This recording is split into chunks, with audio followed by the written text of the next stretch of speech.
ایک یورپی شخص جس نے اسلام قبول کیا تھا اور وہ اپنے عمل میں ایماندار تھا اور وہ شرمندگی یا ہچکچاہٹ محسوس کیے بغیر ہمیشہ اپنے ارد گرد کے لوگوں کو یہ بتاتا تھا کہ وہ ایک مسلمان ہے، جبکہ اس کی بیوی اس کو یہ چھپانے کا مشورہ دیتی تھی کیونکہ اس وجہ سے اس کی سابقہ عہدیداروں نے شکایت کی جو اس کی نوکری ختم ہونے کا سبب بنے۔ ایک دن اس کے ملک میں ایک سرکاری ادارے میں خالی اسامی کا اعلان ہوا تو اس نے اس کے لیے اپلائی کیا۔ اس نوکری کے لیے انٹرویو کی ضرورت تھی اور اس کے عہدے کے لیے کافی لوگ اس کے ساتھ مقابلے پر تھے، اس لیے بہت سارے لوگوں نے اس کے لیے درخواست دی تھی۔ جب انہوں نے اس کا انٹرویو کرنا شروع کیا تو انہوں نے اس سے بہت سے سوالات کیے، جن میں سے ایک یہ تھا، کیا تم شراب پیتے ہو؟ اس نے جواب دیا، نہیں، میں نہیں پیتا کیونکہ میں مسلمان ہوں اور میرا مذہب مجھے اس کے پینے سے منع کرتا ہے۔ پھر انہوں نے اس سے پوچھا، کیا تمہاری کوئی گرل فرینڈ ہے؟ اس نے جواب دیا، نہیں، کیونکہ اسلام مجھے اس سے منع کرتا ہے اور میرا رشتہ صرف میری بیوی سے ہے۔ وہ شخص انٹرویو میں کامیاب ہونے کے معاملے میں قدرے نا امید محسوس کرتے ہوئے کمرے سے باہر نکلا، لیکن نتیجہ سامنے آیا تو اس کے علاوہ تمام درخواستیں دہے گاں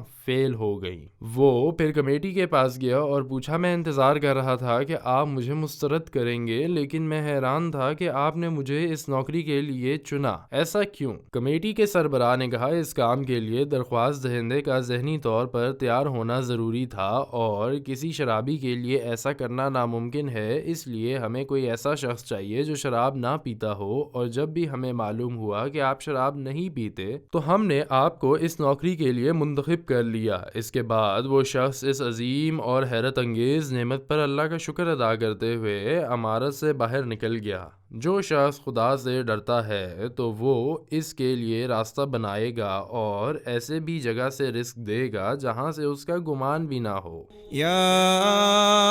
ایھا الذین آمنوا ارکعوا واسجدوا واعبدوا ربکم وافعلوا الخیر لعلکم تفلحون وجاہدوا فی اللہ حق جہادہ هو اجتباكم وما جعل عليكم في الدين من حرج ملة أبيكم إبراهيم هو سماكم المسلمين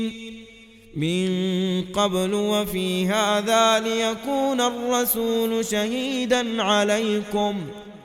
وتكونوا شهداء على الناس